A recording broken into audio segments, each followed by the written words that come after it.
So today is the start of September, and do you remember? One of the greatest songs ever makes me always think about September. That's Earth, Wind, and Fire, September. It's appreciation. Um, Maurice White's production with Al McKay, the chords, the grooves, the harmony. Nothing says September like hearing that song. That song always puts me in a frame of mind where I could listen to it the whole day. And it's like it was in my dreams and in my thoughts. It's like I literally turned over and I said, "Do you remember?" It's just it's one of the greatest songs ever for me. Taylor Swift, don't you dare even think about doing it because you sucked when you did it. It made it sound like a broke, bad, soulless song. Took the soul out of it and the finger snaps out of it. Just stick to the Kelsey. Okay, now back to scheduled programming. Had to get that little disclaimer out the way. Earth, Wind, and Fire is my all-time favorite band. Always miss Maurice White. Rest in peace. Glad to see Philip Bailey still doing it. Thoughts and prayers with Verdine White, Ralph Johnson, and the crew. Um, you know, hearing that song puts a smile on my face and my heart. It's just one of those songs that, and it's like a song that represents a month and a time. Yes, I am sad because summer's almost over. It's only like 2.5 weeks so left of it. Don't remind me. It's getting darker. School's back. The only good thing is football season coming back. The leaves start to flip.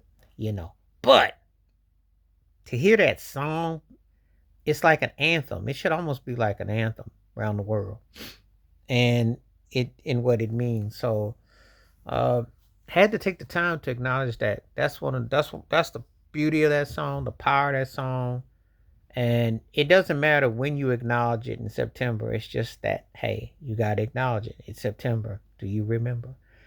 And it actually is September 23rd, the day after when autumn kicks in. But it's to me, it's like it's an anthem.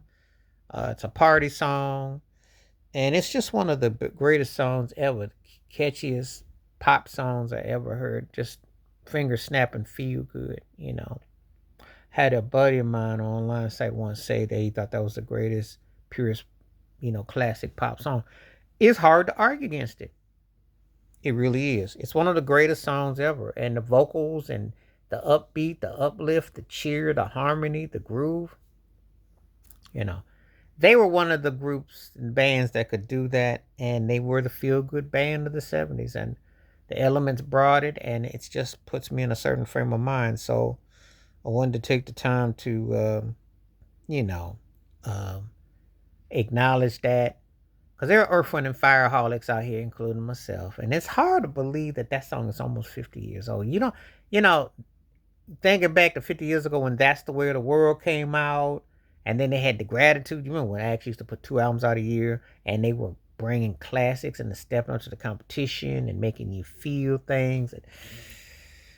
And the Kalimba and the whole thing with Maurice White and the whole Egyptian, the spiritual, the whole, and missing Charles Stephanie and just the whole thing. But this was after Charles Stephanie had passed. But September's a song that he would have been proud of. And Al McKay putting it down musically and Larry Dunn on those keys, Verdine on the bass, Ralph Johnson, Philip Bailey, the Andrew Woolfolk, much respect, the original, the EWF horns, you know, um, Phoenix horns, etc. Just put you in a feel good mood, and we are in September, and play that song real loud and see how you feel. See if it don't make you feel good afterwards, because that's what they did for me. They were the most uplifting band. I love a lot of bands, but Earth, Wind, and Fire has always been tops. Please like, subscribe, welcome thoughts, comments, and I do respond. Thank you. Wash your hands, keep your mind clear, watch out for another. Share the review if you like. Stay safe, stay blessed, stay woke, stay free. I'm on one time. Peace.